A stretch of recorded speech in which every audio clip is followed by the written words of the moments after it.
Hey guys, what's going on? Welcome to another video. In this video I want to talk about a couple of different things that I've been thinking about as potential encounters, mechanics that could be added to the game and bring another dynamic or add upon something that's already in the game that I think would just enhance the game. So first one's first is a mechanic I've been talking about for a little while, and that's actually a fame respec mechanic. Effectively, so I've just re-rolled on my main character. It was a nightmare. It was about 36 hours of faming to get to T7 without LP. Did it pretty fast, did it constantly, just famed for hours upon hours upon hours, so it wasn't too much of an issue. But it's now done. However, all of the current mastery and spec that I have in other things is now wasted because of buffs or nerfs that just haven't come around. And that's obviously quite a big influence for players. If someone's just got 100, and I mean Frost is the big one for this, but obviously a lot of people level Frost when it was strong, and now Frost is somewhat weaker and Fire is significantly stronger. All you're actually doing is allowing them to move that spec over. Now I don't for a minute think you should be able to, apologies for that, I've actually got a text. I don't for a minute believe that you should be able to do it at 1-to-1 ratio. I think a 35% fame loss for transfer would be worth it, maybe even 50%, which would be quite punishing. You would lose a lot of fame out of what you've already got, but it would give you a head start into something else. It would help to like move towards new metas and things like that, and we'd potentially see new metas quicker. I mean, look at the Grudge Glaive. We still saw Grudge Glaive being used for a couple of days afterwards because people were still so high spec glaive that they didn't want to just give that up. And I think you should only be able to do it if it ever was a mechanic that was thought about, it would only be usable like weapon to weapon. So if I'm 100 dagger and I want to reroll to axe, which is actually what I've just done, I could do that, but I can't reroll my dagger into like a leather chest. If that makes sense.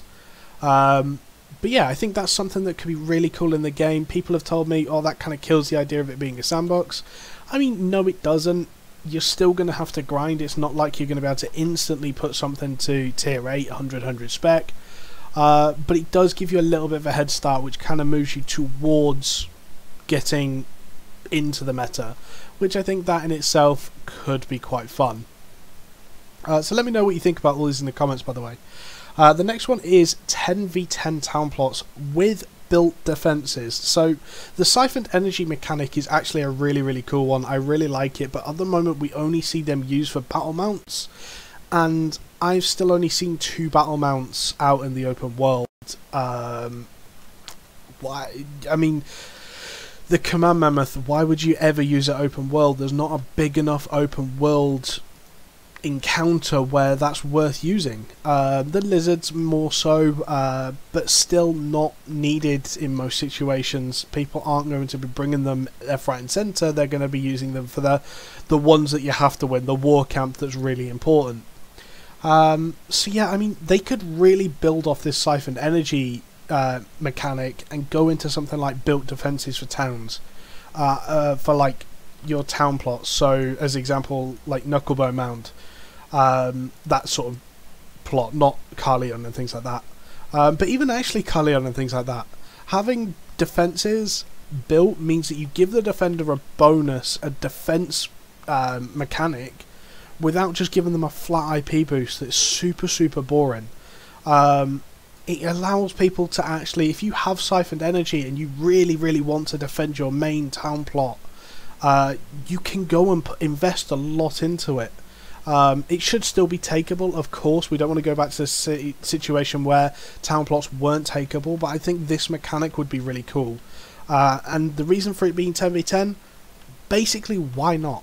Having it be 10v10 just brings a new dynamic to them fights, and I think that in itself would be quite a cool feature to have in the game. It would definitely shake things up.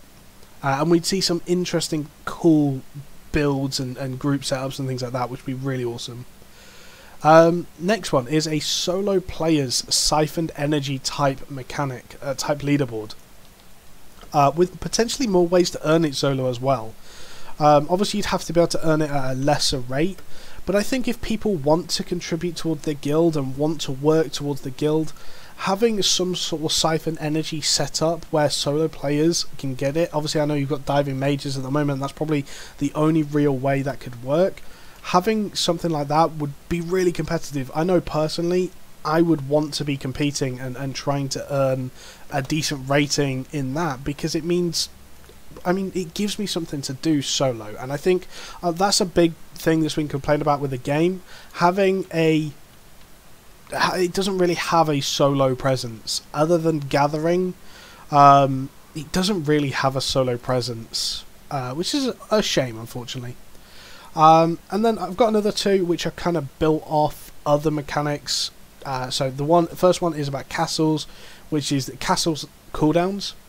I think castles should be potentially a lot more of a bigger thing when it's about to happen. You should be massing numbers. You should be trying to send forces rather than just 3 people who have got some hammers just going to knock down your door. They should have a cooldown between. They should feel like a bigger fight. I know a lot. I defend castles every day, twice an hour, once an hour, every single day. I mean, it's just frustrating when you get there and you have to wait all that time.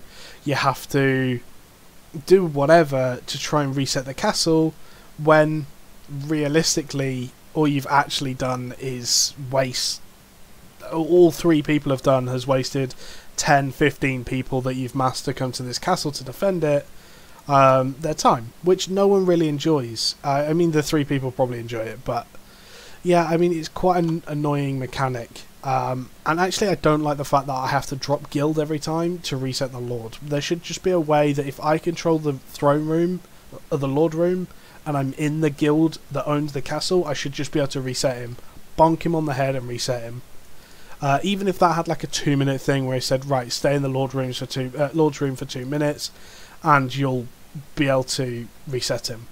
That would work better. But I think castles are an awesome mechanic, and I like the fact that they're more active now, rather than just on Sundays. They're obviously throughout the week. I like that.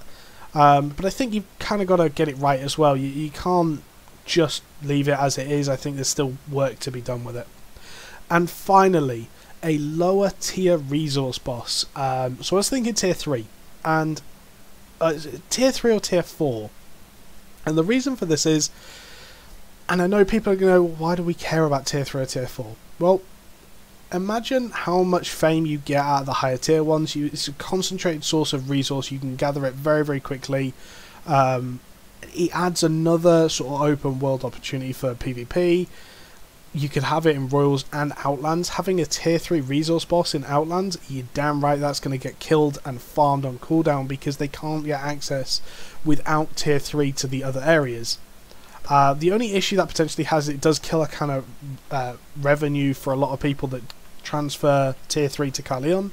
But I think having this sort of boss that you could, just a smaller boss or an easier boss, it's only T3, it's going to boost your gatherers up if they're just getting into gathering, because I mean, a lot of people, I mean, every gatherer I've spoke to has told me tier 5 to tier 6 tool, worst time of your life. There should be something to gather that if your guild can lock it down, you can potentially secure that, and that would be a cool mechanic. So guys, a couple of different mechanics and changes and things like that. Tell me what you think. Tell me if there's anything I've missed that you really want added to the game. Hope you enjoy, and catch you later, guys. Bye.